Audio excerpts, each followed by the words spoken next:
Welcome back to the studio after some time away. This is Key Change producer and story editor, Andrea Klunder. It's good to be back. Wasn't that much time away? Does it feel like? I guess time still is a little broken, right? Construct, yeah. It's taffy. Yeah, what is time exactly? Okay, taffy time.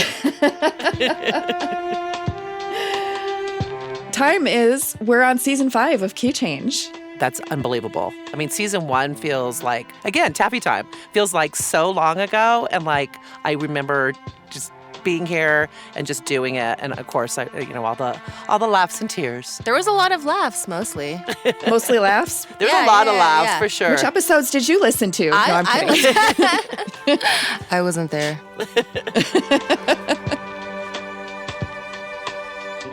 So in preparation for this anniversary season and indeed for this episode in and of itself, we all sort of looked back, listened back, and especially Anna did a dissertation level of research onto seasons past of Key Change. What was it like listening to that content? Ooh, that's a great question. I mean, there was a lot of hopes and dreams. It was like jumping into a time machine, as we like to say. It took you back. Yeah.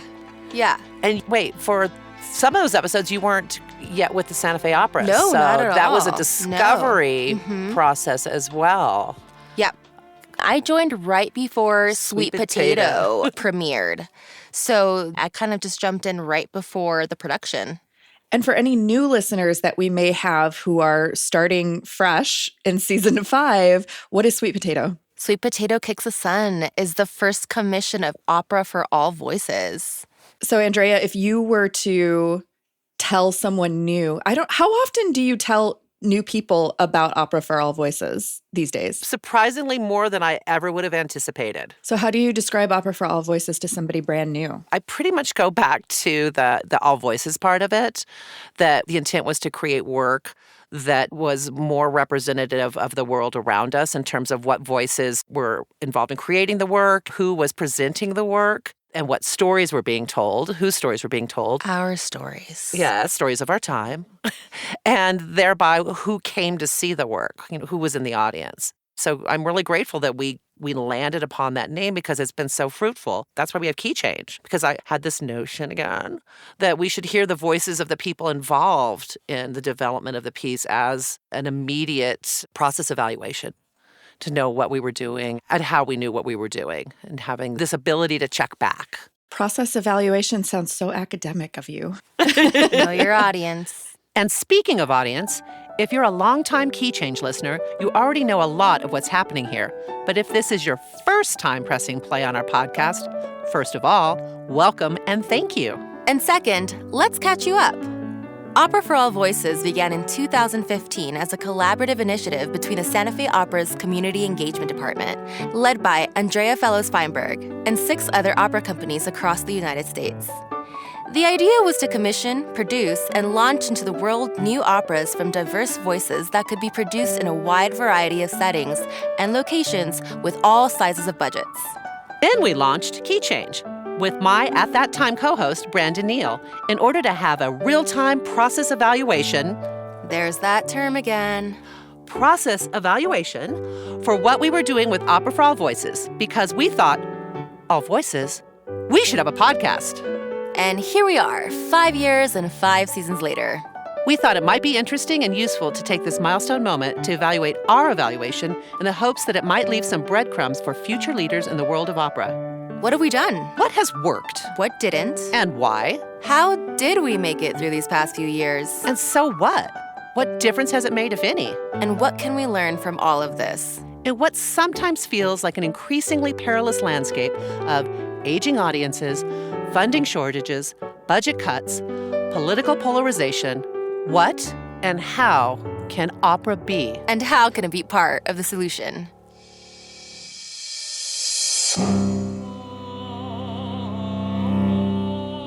It's season 5 of Key Change, a podcast that began as a platform to talk about creating new operas through Opera for All Voices. But we didn't stop there. Maybe you found the show because you're an opera fan and supporter of new work. Maybe you're an advocate for social equity and accessibility in the arts. Maybe you're a friend, colleague, or a family member of someone who's been a part of the show. Well, this season is about you. We're expanding the conversation even further with the vision of inspiring the future leaders in opera. I'm Andrea Fellows-Feinberg with the Santa Fe Opera. And I'm Anna Garcia with the Santa Fe Opera. On this season of Key Change, we hope that our guests, programs, and stories will spark new discoveries about how you can become part of this movement. Engaging artists and audiences, creators and communities, supporters and superfans to make the world a better place together. We've already mentioned the first Opera for All Voices commission and world premiere, Sweet Potato Kicks the Sun, a fantastical adventure following a wily trickster who, in a moment of passion, kicks the sun out of the sky to disastrous consequences, unless they can set it right before it's too late. Composed by Augusta Reed Thomas, libretto by Leslie Denton Downer. Since then, we've premiered Hometown to the World, a story following 3 characters from different cultural backgrounds who were all left to pick up the pieces of an economically devastated town in the aftermath of the largest ice raid in U.S. history, which also had its Broadway debut in New York City, composed by Laura Kaminsky with a libretto by Kimberly Reed. We premiered This Little Light of Mine in Santa Fe, an opera inspired by the life and legacy of Fannie Lou Hamer, and produced Is This America during the COVID pandemic on a decommissioned oil tanker in Brooklyn. And later, in collaboration with Florida International University, with whom we have another exciting collaboration we'll share with you on a future episode. And we have 2 more commissions in the works. The Pigeon Keeper, an allegory about the ongoing and increasing global refugee crisis.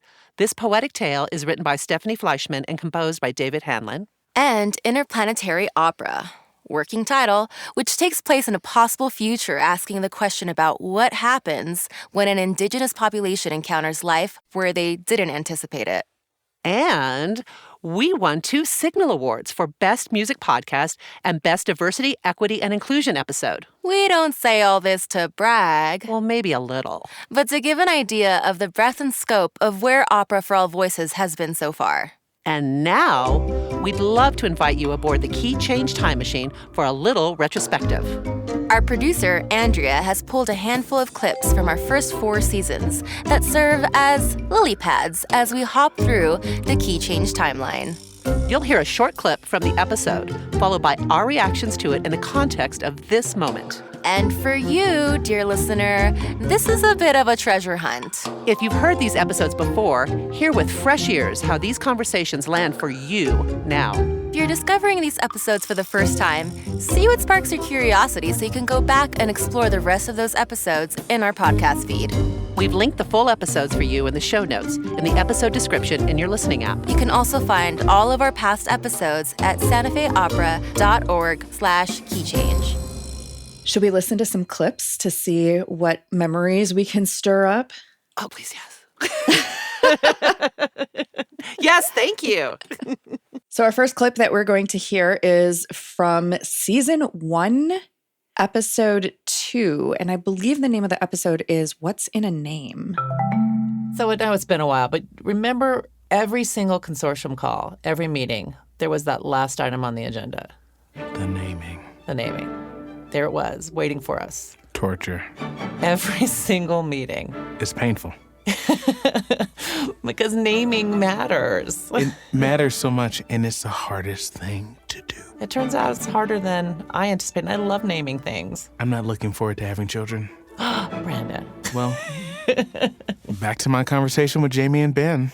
Even, part of it is just coming up with the right language in terms of what we called the consortium. Right. But just well, the naming of the consortium was its own trial and that it was. Yes. I mean, that was like a slugfest. We didn't start with Opera for All Voices. No, we got didn't. to that. For a long time, I think we were calling ourselves Opera for All Ages. Yes, we were, because it seemed like a good thing to be Opera for All Ages. Yeah, and I think we felt that underscored a little bit that misconception about who our departments were as education and community engagement departments. We were in Chicago, and we were like drawing on the restaurant there was table. on napkins at the dinner table. And we had a huge long list of just to brainstorm possible names. Oh, yeah, the naming and it was game. all kinds of things because we love the word nimble. well, if we can't find the right words, maybe it's a visual. And then we started doing a logo and doing these Right. swaps, and I was just like, we've had enough wine. We had a brainstorming session at dinner once. Well, and we knew it wasn't quite right. I remember we went through that whole exercise of like, do we try to reclaim what all ages is? Do we like reclaim what family is? Even people who were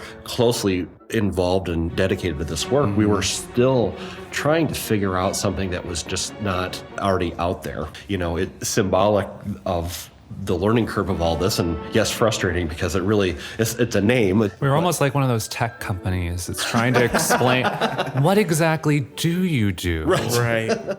So after all this conversation, All those phone calls. where did we end up? Were we any clearer? Maybe? Was there consensus? I don't know. Let's go back. There was a list of things that we did agree upon. All teams will compose new works that fit within a set of very specific parameters. Let's break it down. That was a very long sequence. But I remember as the editor on this project, this season of this show was my first time editing something like this, because all of those conversations were recorded separately. Yeah. Some of them were recorded before I even was brought onto the project. Wow. I think it really captured the spirit of those conversations that Jamie, Ben, Barbara Lynn, Ruth, there's a real sense of each of them as a person that comes through, which is that's not easy. So that there's that kind of meta amplification of coming up with all the voices that were in the creation of the thing itself. Which I feel still stands true, especially with Barbara Lynn, who is now at Kentucky Opera. Kentucky Opera and will be premiering This Little Light of Mine. East Coast. East Coast premiere, which I think is beautiful, especially October listening 24. to these first conversations. It's exciting to hear everything keeps going. Andrea, at the end of that clip, you and Brandon said, okay, so we landed on these 6 premises or these 6 principles for Opera for All Voices. I'm curious if you remember what they are. Oh my gosh, that's so unfair. I didn't tell you there was going to be a quiz. I'm just curious. No, I don't remember them as bullet points that I can recite off. I know that it had to be a certain length, not more than 85 minutes. That we were looking for pieces that were nimble in terms of being able to be produced in different venues or be able to be packed into a box truck. They could have chorus or not have chorus. And 3 soloists, no more than 3 soloists, and no more than 8 instruments in the ensemble, music ensemble. Was Maybe. she right? Did she get it? Maybe. Number 1, small in size. No more than 3 singers and 6 to 8 musicians in the ensemble. Number 2, 1 act, no intermission. Number 3, a relatable story for all ages. Number 4, vocal parts that can be sung by younger voices or more mature singers. Number 5, works that are adaptable for various size companies, budgets, and venues. Number 6, a focus on the social impact and diversity in story and in the artists both on stage and behind the scenes. We're going to speed up a bit, so put on your seatbelts. Beautiful. I think you won. One of the things that hit me for the first time is what a kind of audacious name Opera for All Ages is, because we all focused on the age thing being like how old people are, but like Opera for All Ages. That's the first time that ever hit me. And then we never even talked about that. I'm so glad we didn't stick with that. I think also what stands out to me from those early episodes in the first season is bringing in the sense of humor. Like, I got that right away from even my early conversations with you and Brandon. And then as soon as we got in the studio together, I think our first studio recording was not at Cabby's in Santa Fe, which is where you are right now, but it was actually in New York City. That's true. Oh, Although wow. this is definitely home. Cabby's is definitely home. But New York was where it started. And I remember kind of thinking, Well, that's walking down the street. Yes, we were walking down the street with a recorder, capturing the street sounds of New York City. And then once we got to the studio, I remember thinking, I don't know yet how serious and professional versus how casual and is humor welcome? Is like, I wasn't really sure yet what the vibe was going to be in the studio. I can speak for myself and to say I didn't either. And I just went with what the magic and the chemistry that was there between Brandon and me. And I would say, like, I'm quite glad that there was a sense of humor. I'm quite glad there was a sense of humor from the beginning. It makes things more fun. I'm going to flag, though. I know we're going to talk about an episode where there was no humor. There was just extreme reverence. I think I know what episode you're Yes. talking about. The initials are PS. Oh, are we going to talk about that episode today? No, I'm just kidding. I hope so. I have a lot to say. All right. Well, let's move on. So we are jumping straight out of the first season and into the second season. And there were 2 episodes, back-to-back, episodes 2 and 3, which were called A Seat at the Table and Bring Your Folding Chair. And these 2 episodes, I don't know, maybe we should just listen. Yes. Opera for All Voices, we get it. We have this idea that there are these other ways to tell story and bring people closer to story, and we talk about that a lot. And we got to stop talking to ourselves. I kind of want to know what other people are thinking. I agree. And I think that's what we've wanted to do. Mm-hmm. The actual process of growing and showing people what happens when you diversify and include all voices to the conversation. Okay, you're about to hear from a ton of different people from all different kinds of backgrounds, all related to opera. What's important is to really hear what they say. My name's Jason Lynch. I'm the master electrician here, and I identify as African American. And I'm Melanie Bacalling. I am a production assistant on the stage management team, and I identify as multicultural. I'm half Filipino, a quarter German, and a quarter Lithuanian. So I'm Terrence Chinloy. I'm a tenor, and I am an opera singer. I've been an apprentice at Santa Fe Opera for the past 2 years, and I identify as African American. Both my parents are from Jamaica. My father has Chinese ancestry, so that's where my last name comes from. Hi, I'm Ben Taylor. I'm a first-year apprentice here, baritone. I identify as African American too. My dad is from Ghana and my mom's from the States. So I'm literally African American. My name is An Lei, and currently I serve as the Assistant Director of Marketing at Opera Theater of St. Louis. I am also half Vietnamese and identify as being mixed race, but otherwise I am a pretty normal person. I like that.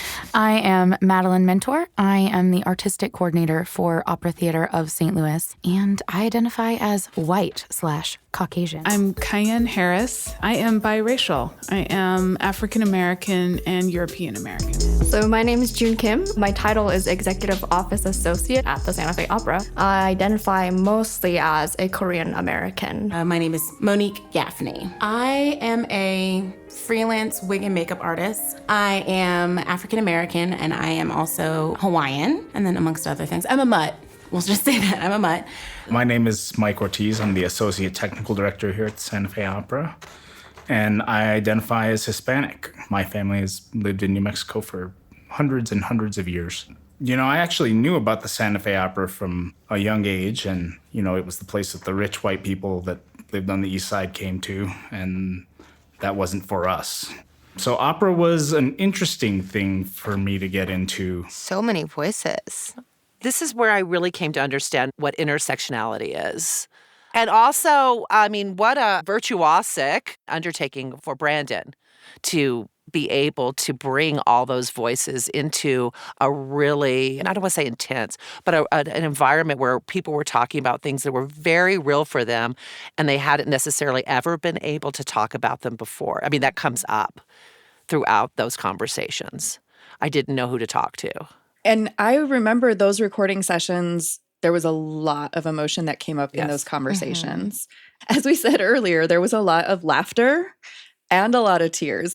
There was like a shift in season 2. Season 1 was sort of like, what is this project? Laying the groundwork. It felt more about that academic sort of process evaluation. And season 2 opened up something completely different. Yes. That's not even to mention, so Brandon spearheaded the guest list, I believe, for those 2 episodes. So all those voices that we just heard the intros for. But then that's not even to mention that we had another episode later in the season that, Andrea, you took the lead on, that was women in opera specifically. What did you remember from the women in opera episode, if anything? I think the shock of like, did that just really happen? and how reassuring it is to hear from other people. Yes, I've been in a room where those moments have come up, but also just really sad. Like how universal the disqualification and the disrespect can be in the rehearsal room in opera. And particularly, I think, in the rehearsal room is where we hear about it most. It's pervasive in the field. It's getting better. We're all talking much more and stopping and asking questions. I think that's what's changed. Knowing that you can say, What? What was that? Exactly. What? What? And I don't know, just it hurt. It hurt to hear, like, for example, June, who I worked with at the opera for a spell, hearing her saying that she didn't feel like she had a voice. And little by little, as the years passed on, just started using her voice. I think that was just the common theme in those 2 episodes was people just asking the questions out loud. What? Why? And just because this is how we've always done it doesn't mean we should always do it this way. It's not okay. Yeah. And I remember thinking to myself, because Andrea and Brandon, you both really were like, we're going to create the space, we're going to create the container, and we don't have an agenda. Like, we don't know what people are going to say. We're listening and we're just creating the space. And I remember thinking, can we really publish this? Like, is this, That's come up a few times in different seasons. And we started adding to people who were coming to record with us for the first time the safety net of if you think back on something you said and it's not something you really want shared, just let us know. I did hear once or twice a few people saying, I'm not trying to discredit any organization I've worked with. And they had to say it. But this is how I felt. It was good to hear.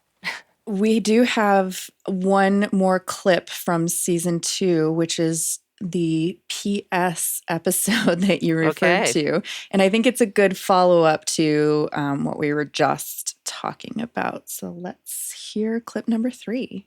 Oh, I'm so excited. Opera is an art form that has only one purpose, which is bringing people together. And it's bringing diverse people together because opera is a diverse medium. Just by definition, it represents diversity. Is that the second oboe player and the person who pulls the curtain or pushes the light switch or cleans the stage or is the big soprano, whatever. All those people have to do something harmoniously. And so harmoniously is the message, is how do we all as human beings participate in something that's larger than any one of us, that actually takes us to a truth that we can all begin to hold together and recognize. And that truth is, by definition, larger than the truth you had in mind and more complicated. But opera is an art form that's complicated enough to demonstrate that we can hold complicated truth together. So who was that? Peter Sellers. The one and only. Yeah. Did you hear how her voice immediately just went down? Yeah. I go into awe and reverence mode. It's like everything just slows down. Yes. He is a time magician. Time stops around him. It just does. He's never rushed, and never is a big word. Everything is where it is and where it ought to be in any given moment. For anybody who doesn't know who Peter Sellers is in this context. Gosh. Peter Sellers is an opera and theater director who it's so hard to synthesize who he is, but it's the very thing he says. He creates harmony and meaning out of things that are seemingly very disparate and complex. And that doesn't necessarily mean that they become easier, and the antonym of that being harder, because complexity has both antonyms. But they become something completely new and shift the perspective of everyone who's involved in creating that work and encountering that work. That's my best attempt at synthesizing who Peter Sellers is. He's also one of the most generous people of heart that I've ever encountered. Anna, what I remember when we were discussing which episodes to focus on for this retrospective, I believe this was the only episode that you were adamant. I mean, have you heard him speak? It's just so beautiful. And Our sound engineer here is correct. Opera Yoda. Yeah. But just hearing that and then rewinding to what we had just talked about with the DEI episodes, I think it's kind of amazing how little by little through the seasons we have touched on the creation of our stories being told, people finding their voice, and as Peter Sellers just eloquently put, community. And I wasn't around for Dr. Atomic, Andrea. What was that like? Well, it was so seminal, a seminal moment in the history of the Santa Fe Opera, and nothing like it had ever happened before. And we want every opportunity to make things happen that correspond to that again. So Dr. Atomic was on the Santa Fe Opera stage in the 2018 festival season. Peter Sellers was the director. Within the story of the testing of the atomic bomb in this opera by John Adams, there is a corn dance. Santa Fe Opera did not premiere the opera. The opera premiered in San Francisco. So as Peter Sellers contemplated bringing Dr. Atomic to the Santa Fe Opera stage, he felt very deeply that the corn dance had to be treated differently. And so there was an unusually early exploration and conversation with several of the pueblos, San Ildefonso Pueblo, Tesuque Pueblo, and Santa Clara Pueblo, about how that corn dance would take place within the opera that resulted in an original corn dance being choreographed and presented before the opera. And it was an extraordinary coming together of community in that very way that Peter describes in that summer that interview took place. Jumping ahead in the key change time machine, if you will, in season 4, we actually talked with Claudine Martinez and Renee Roybal from the Pueblo Opera Cultural Council. And we talked about what that experience was like for them. Absolutely. And that was season 4, episode 4, Story with Purpose. We were approached by some individuals that had told us that they're making an opera about Dr. Atomic, and they wanted to include a dance, a traditional dance, or Indian dance. That's all they said. My first thought was, oh my God, what are they going to do? You know, because I thought they're going to have these fake feathers, they're going to be parading around.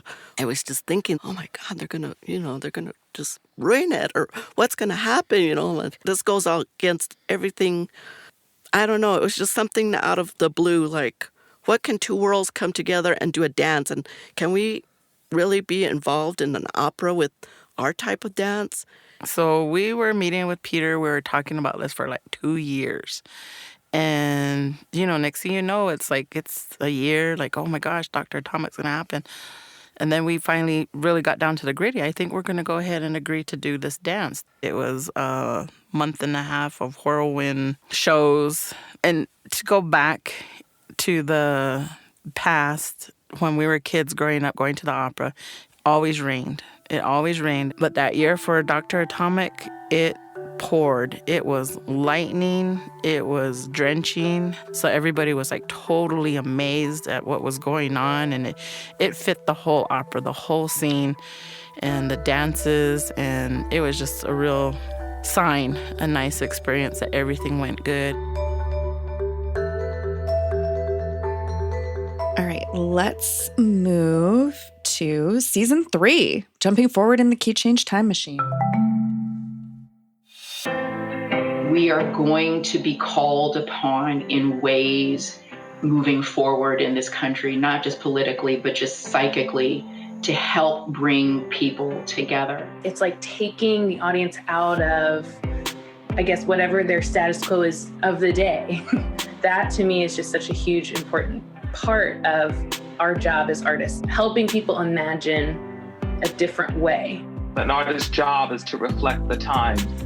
It is to reflect what's going on. It's to comment, give voice to those who don't normally have a voice, who are not normally represented. And for myself, I'll use these words, it's a holy thing, but it always speaks to the human condition of trying to live in the world and be in the world and love, and also finding out what it is to love, and also dealing with your hate and dealing with your hurts. Because I think at the end of the day, art should challenge you. It should make you think. It should raise you. up in a way, not that you have the answer, but that you're trying to get to an answer. You know, Fannie Lou Hamer and June Johnson and all these other people are so important to know that history, to understand that we are standing on privilege. Every one of us has privilege to be where we are. And if we can connect to that, that might help us respect it more, help encourage other people to respect it more, and respect other people, even if we don't necessarily agree. And that's all part of the work that can be done through our artistic endeavors and through music and through this opera. So that was Is This America? I get so emotional every time I listen to that episode. While I was editing it, while we were recording it, listening back to it now, I'm like, this clip makes me so emotional. Those soloists were so magnificent, those three women. And Jerry Lynn, we heard at the beginning of that clip, all that they held in ensuring that Fannie Lou Hamer's story was told and told with accuracy, and with all those things that Nicole Joy Mitchell said about living and loving and pain and hurt, like holding all of that, and so that people could encounter this story in a way that didn't hold back, because those interviews were recorded. They actually were recorded at the end of the process, right? Yeah. So when I look back at the seasons, I'm like, did that happen? Was that some kind of strange dream that I had? Like, what was going on? Yeah. So those recordings were from Is This America? Yes. Wow. Oh, wow. I didn't realize that. So that was in the depth of the pandemic. Yeah, that was October of 2020. Yes. And I believe we recorded remotely with everyone. That's why the audio quality is like all over the place.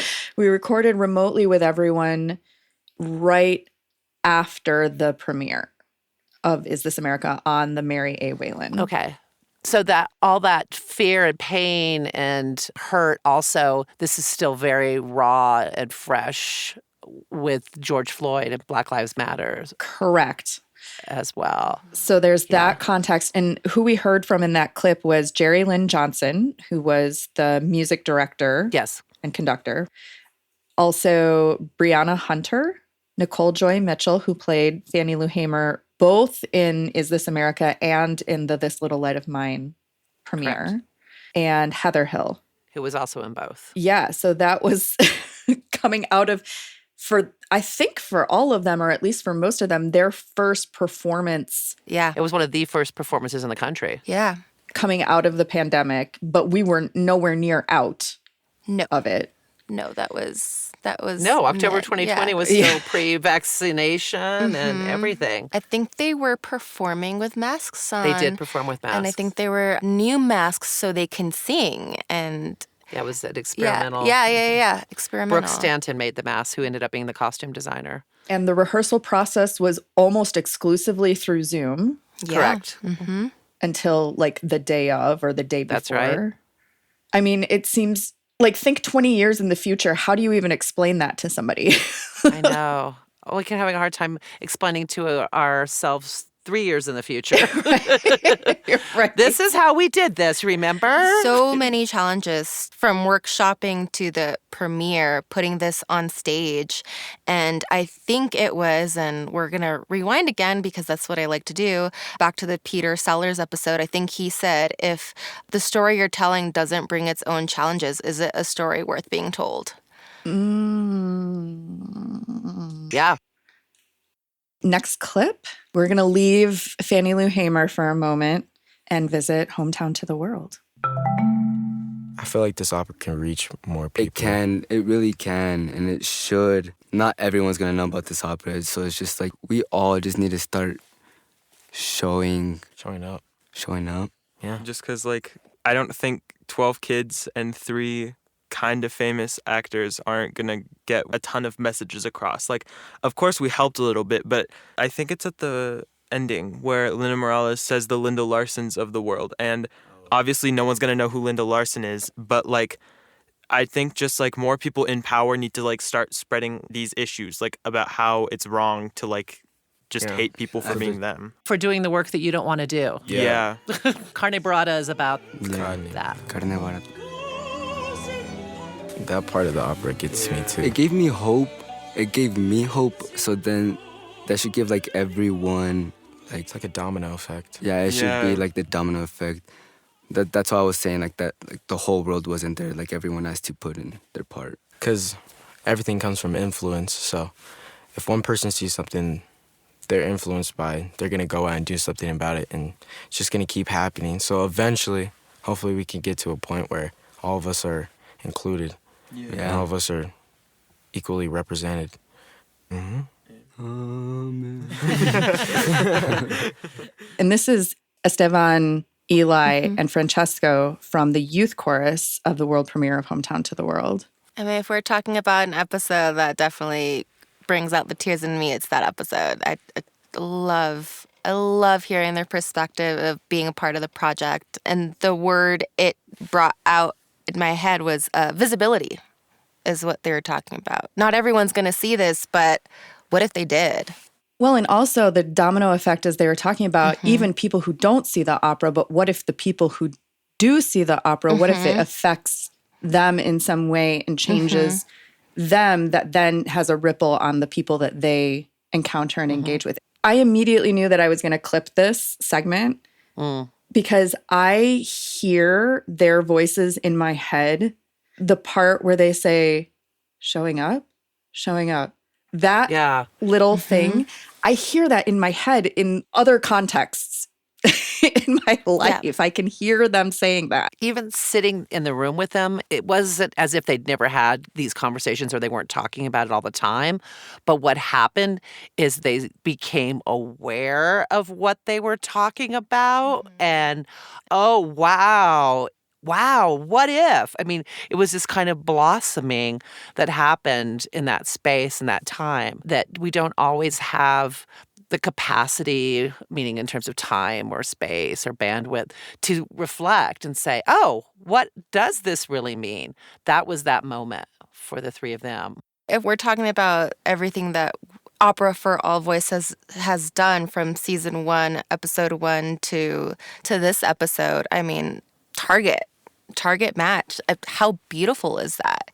To hear what a project like Hometown to the World made them feel, what it made them think, and then it continues. I think that's beautiful. Yeah, put that on the list of if these 3 young men ever decide to have their own podcast, I will be subscriber number 1. Yep. Amen.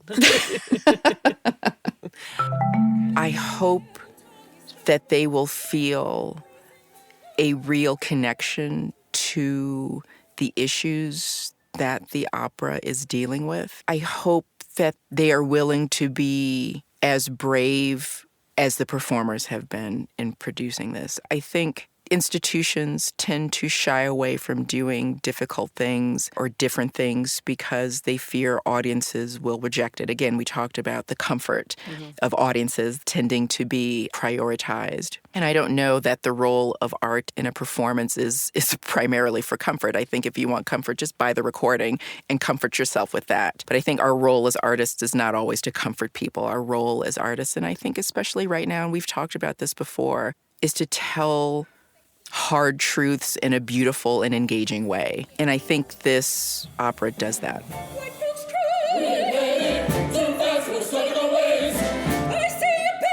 So my thing now is I want to make sure that Mama's legend lives on. I ran from it for a long time because I was like, I can't fill those shoes. I can't do what she did. That's not my calling. And I realized it's everybody's calling.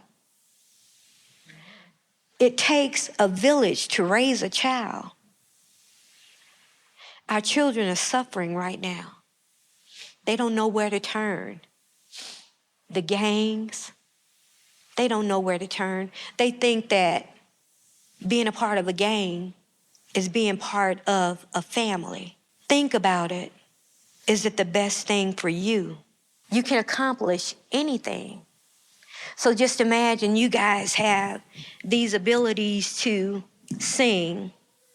And some of you are blessed with a voice that may take you who knows where.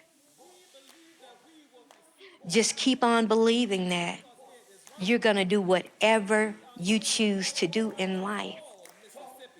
Now, if you think negative, then no, it's not going to happen for you.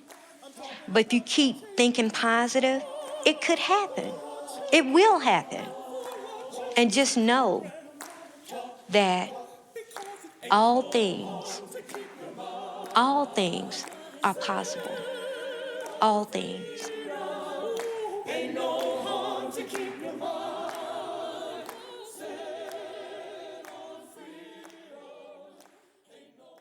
Season 4, Episode 7, Telling Hard Truths. Award-winning podcast episode. Yeah. Is that why I'm crying? Yes. Yeah. Not because it's award-winning. It's award-winning because you're crying. Because you're moved. Yeah. Yeah. That's why. And it brings back to that same word I keep repeating in this episode is voice. Using your voice and how important that is. Jacqueline Hamer Flake's Cookie spoke to those children without notes. She spoke for 45 to 50 minutes and had everyone's complete attention and started and finished just as strong. And I was sitting there in the audience in the theater of the Lensic with a recorder, with a boom microphone and a recorder. And I was like, you are here as a working professional. Keep it together. Keep it together. Yeah. Record the audio. Pay attention to the levels. And I'm just like, meanwhile, like tears, or like in my eyes. And I think this little light of mine is a little bit overrepresented in this episode, in these clips. Mm-hmm. And I was like, why are these the episodes that I keep coming back to? Mm-hmm. I would say, why did we keep going back to it in the first place and keep bringing in more and more voices to the Key Change universe? It's because, to me, it's the integrity and the heart that everyone brought to what I said earlier, making sure that Fannie Lou Hamer's story was told, and told unflinchingly. We've used that word before. And it demanded something from everyone involved, and in many cases demanded a lot more from the creators, the artists on stage, the chorus, Jerry Lynn. That's my feeling about why we kept coming back and kept inviting conversation.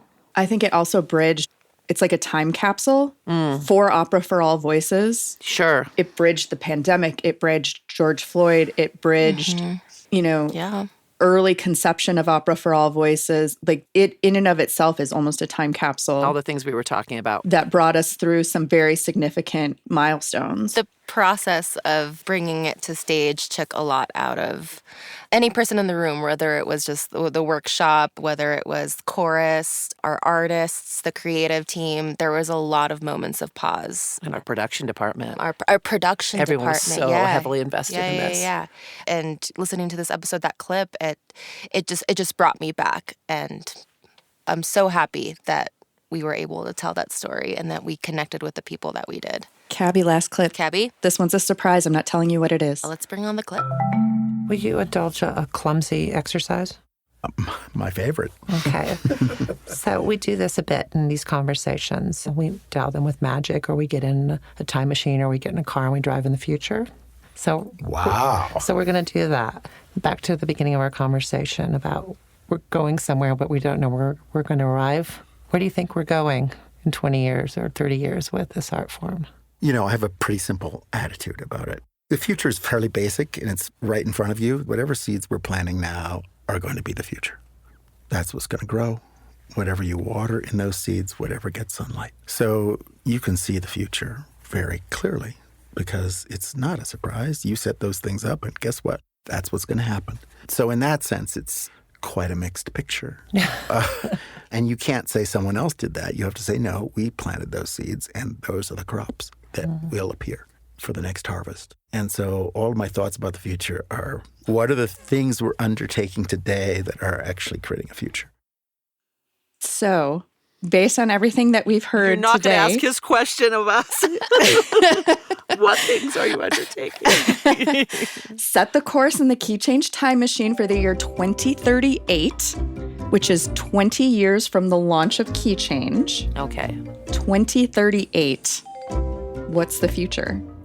What are you asking? Are you asking like what's the world gonna look like? Are you like what opera's gonna look like? Are you asking like What anything? Opera for All Voices is gonna look like? If Peter Sellers was asking you that question. Oh.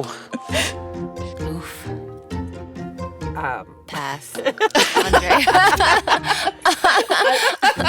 I honestly would say more of the same.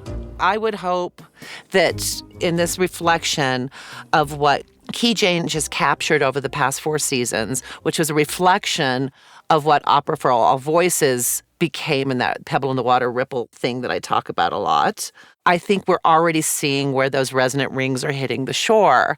And I just want more of that. I want more conversation. I want more encounters. I want more conversation about where opera has a place in tackling.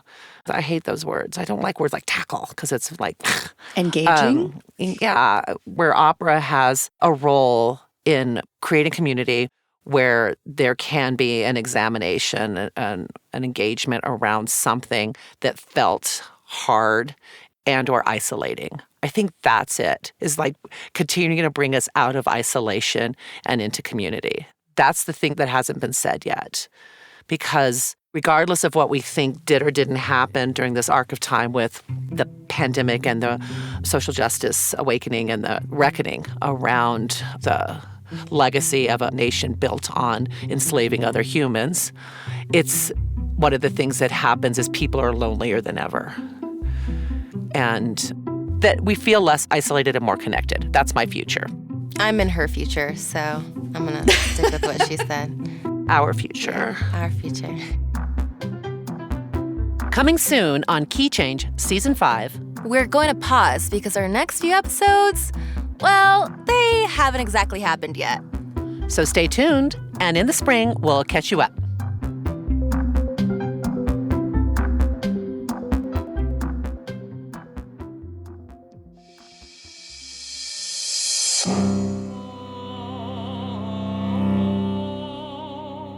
Key Change is a production of the Santa Fe Opera in collaboration with Opera for All Voices. We are produced and edited by Andrea Klunder at the Creative Imposter Studios. I'm Andrea Fellows-Feinberg. And I'm Anna Garcia. Our audio engineer is Cabby at Cabby's Sound Studios in Santa Fe. Technical direction by Edwin R. Ruiz. Production support from Alex Riegler.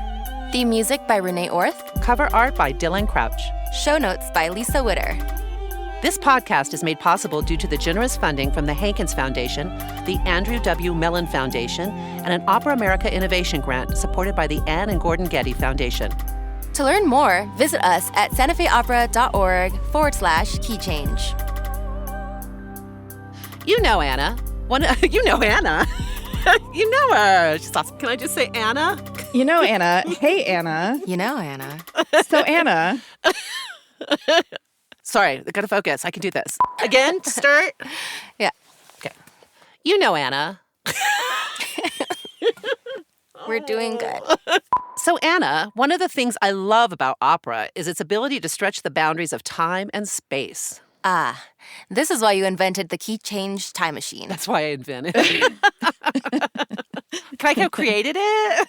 Manifested? But don't people invent time machines? Isn't that Yeah, you're right. But I took out my magic wand. But first I had to invent my magic wand. Back in time. Yeah, it's okay. good. Mm-hmm.